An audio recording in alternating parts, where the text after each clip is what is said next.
expert into GILMIS.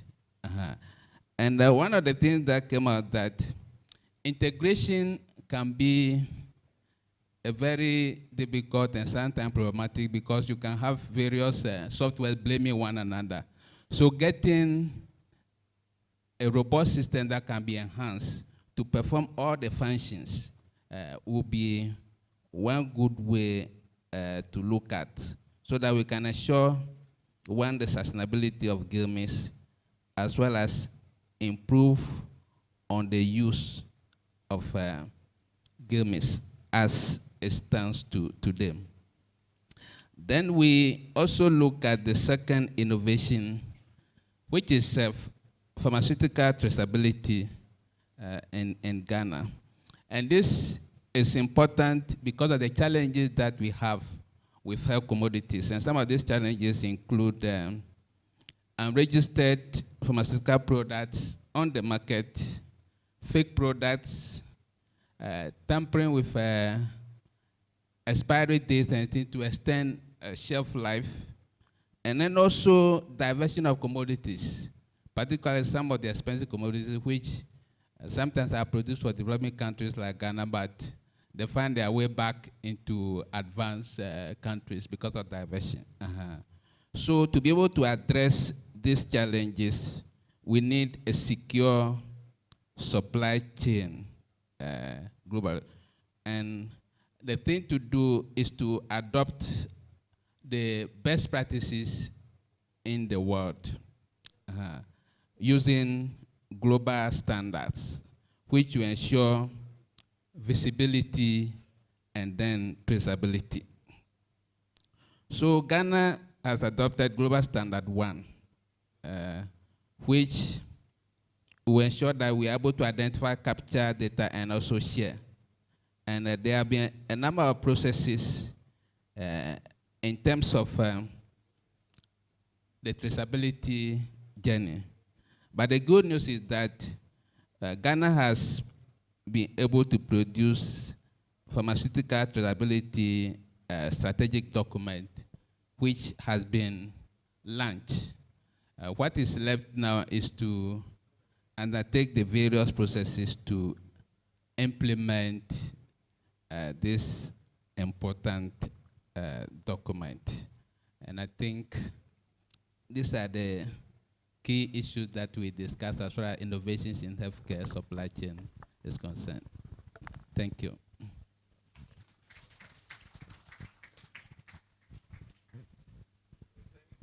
Very much. So we go to the next breakout session, feedback, that was on public-private partnership, and that will be given by Dr. Mrs. Akosia Jewo Wususapo. So let's give her a round of applause as he gives us the feedback. Thank you so much, Chairman. We discussed the readiness as far as public-private partnership is concerned.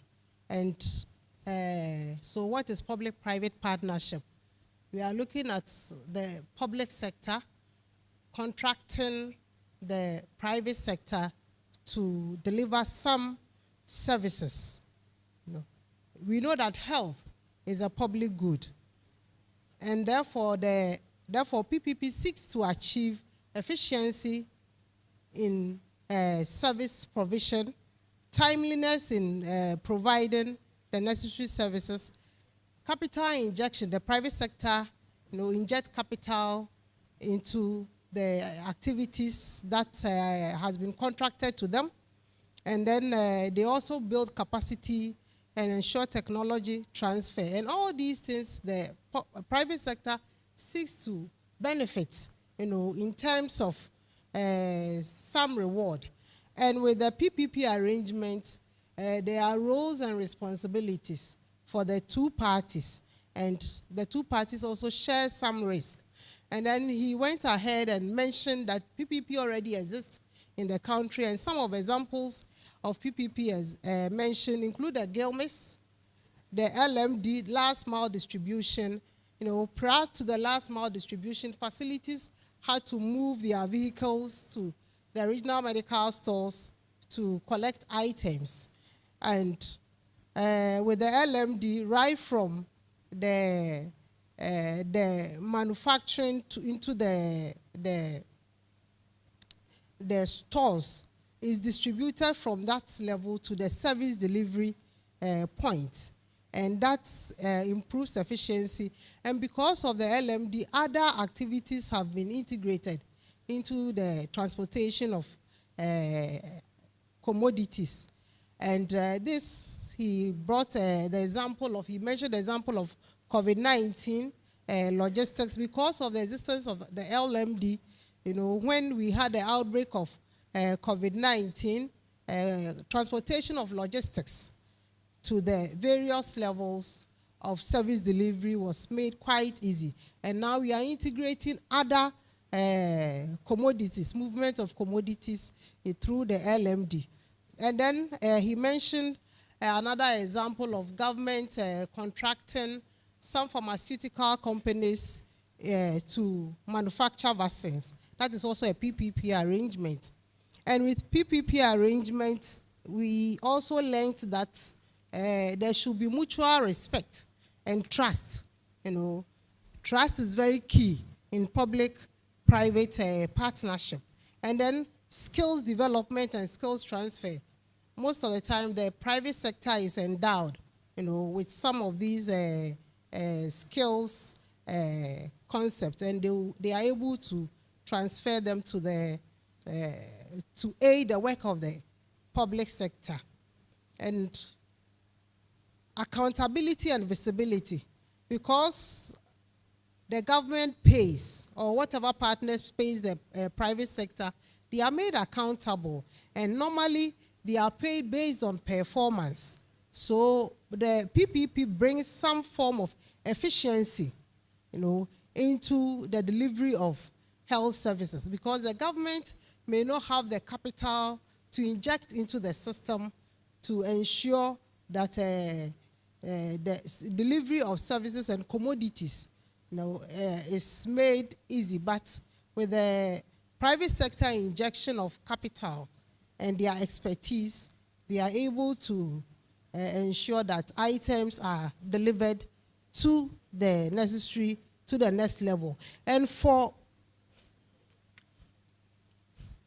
PPP to succeed, there should be a legislative framework, which we are happy that we have the PPP Act. And this framework guides both parties as to their roles and responsibilities, what they are supposed to do, what they are not supposed to do. And it makes the PPP quite easy to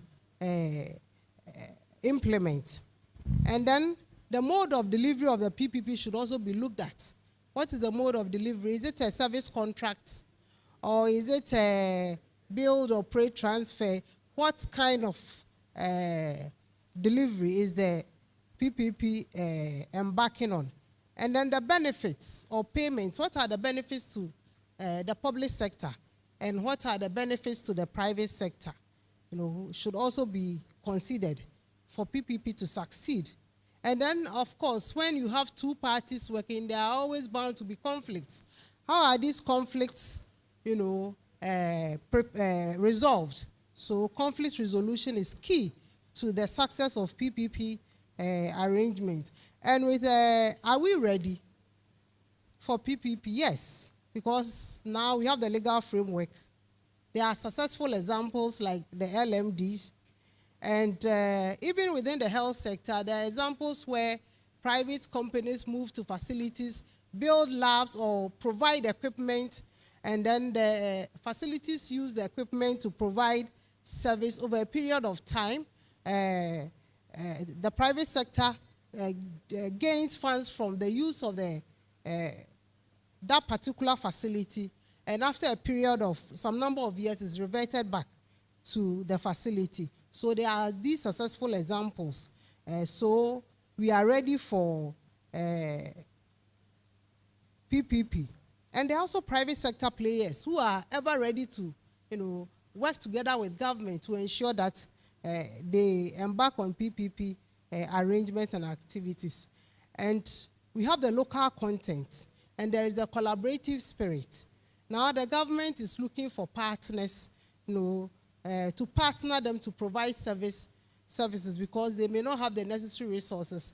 And then the private sector who have the resources, is also ready to partner with government because there's already market for their goods and services. So this implies that we are ready to embark on PPP. And then we also talked about what are some of the areas that we need to look at or to consider concerning PPP arrangements. It shouldn't only be the service contract, where there's a government facility or a government system, and then they move in to provide the services, for government, and they gain also. We should also look at issues of BOT, where the government doesn't have capital to build some infrastructure, and the private sector has the capital. They can build the infrastructure, operate it within the health system for a certain number of years, and later transfer. So these are some of the issues that we discussed concerning PPP readiness in the health sector. Thank you. Okay, so I think now we've heard from them. So I will allow maybe some point of clarification if anybody have any sort of question as to some clarifying questions. I'll take just 3 and then we will round up. So if anybody wants any clarification as to the feedback that have been given on the 2 breakout sessions, innovations in healthcare supply chain management, where 2 innovations were talked about. They talked about GILMIS and then enhancing supply chain, pharmaceutical traceability in Ghana.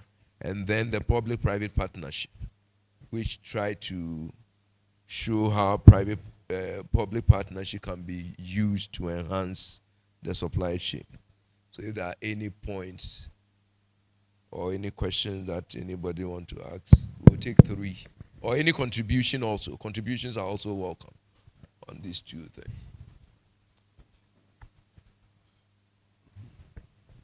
Okay.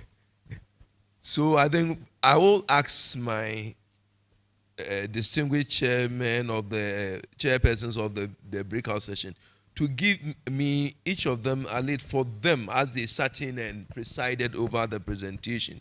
What was the key thing that they took from the session?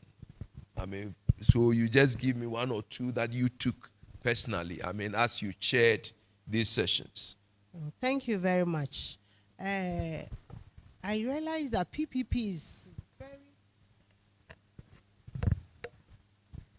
public-private partnership is key to the attainment of our health goals. We know that health is a common good, and government need to deliver health services to the people at every level, wherever we find people in Ghana, the population. Yet government does not have all the resources, the necessary resources to deliver these services to the populace. And we have private sector organizations that have the resources, the skills, the technology, and the necessary capacity to do so. And we need to encourage PPP arrangements in the health sector so that it will make our work easier to deliver services to the people we serve. Thank you very much. Okay. Then Dr. Fosu. Yes, thank you, Chair.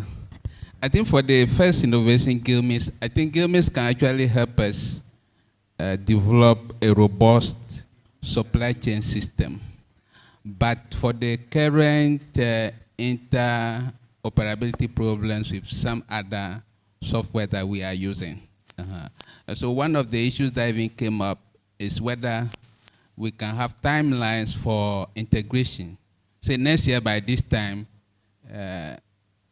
GILMIS is integrated with the LIMS, and then also the software that will be decided for the regional medical stores. So interoperability is one of the key areas to actually improve the efficiency with which we can gain from Gilmes and develop a much more robust supply chain system. And then for the pharmaceutical traceability, this is very important for people to have confidence in our healthcare system, because if the system is plagued with unregistered products, fake products, those that have been tampered with in order for people to make money, that really will not secure our health. So implementation of the strategic document on pharmaceutical traceability, I think, is important. And we all have to support the ministry to make sure that that is done.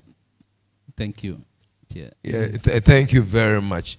So let's give our chairpersons a round of applause for ably synthesizing the parallel sessions, so that those of us who could not attend the other one but attended the other, or vice versa, at least we have a gist of what was said. But basically, the bottom line in all these is that we try to ensure that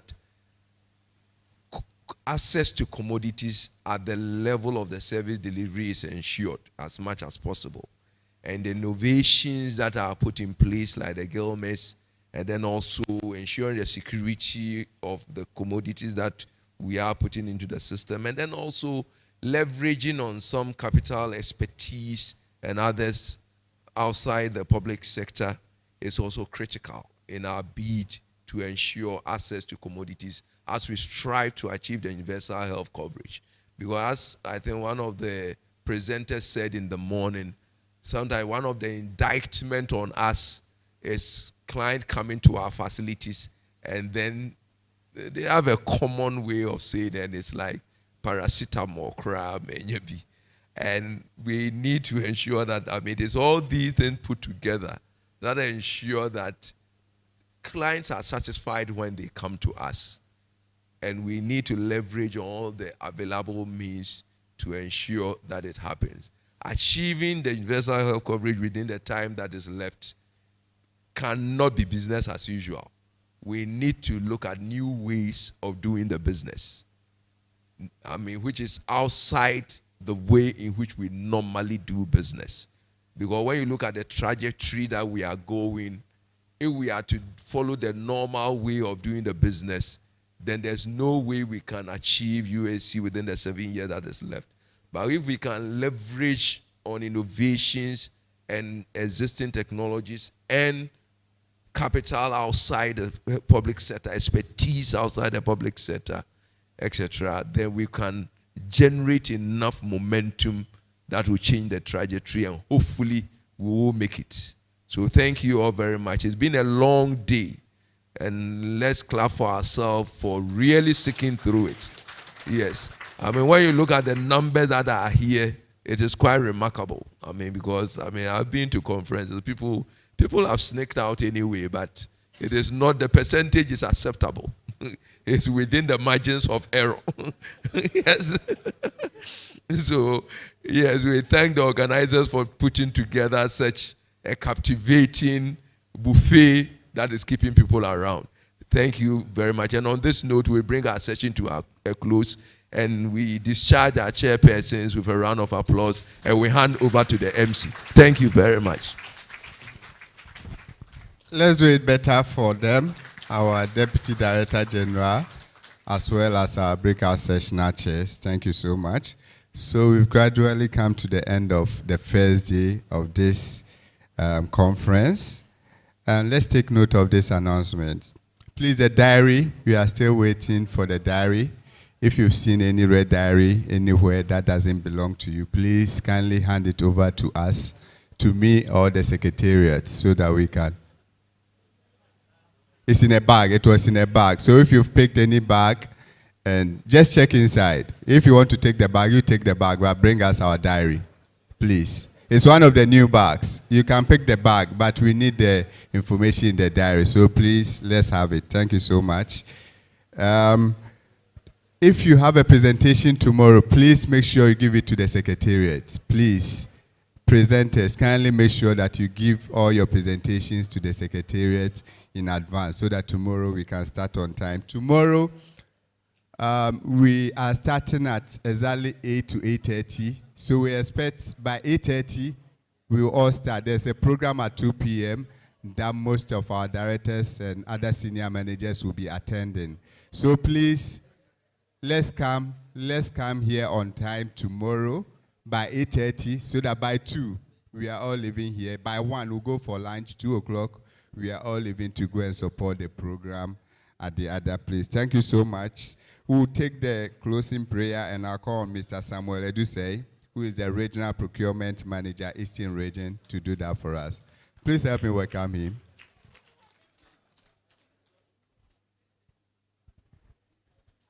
Please, shall we humbly be on our feet as we take a word of prayer? We are praying. Everlasting God, we are most grateful unto you for seeing us through this session. As we are living here, we are not living in your presence. May your presence go with us. Grant us grace and strength so that tomorrow you will bring us here. We thank you for your grace. We thank you for granting us all the knowledge and the skill that we needed to acquire to execute the task. We bless and honor you, and we say, unto your name be the glory, honor, and praise. Amen. Thank you very much. Enjoy your evening. Safe journey to your various destinations. See you tomorrow, 8:30. On the dot, we are starting. Thank you so much.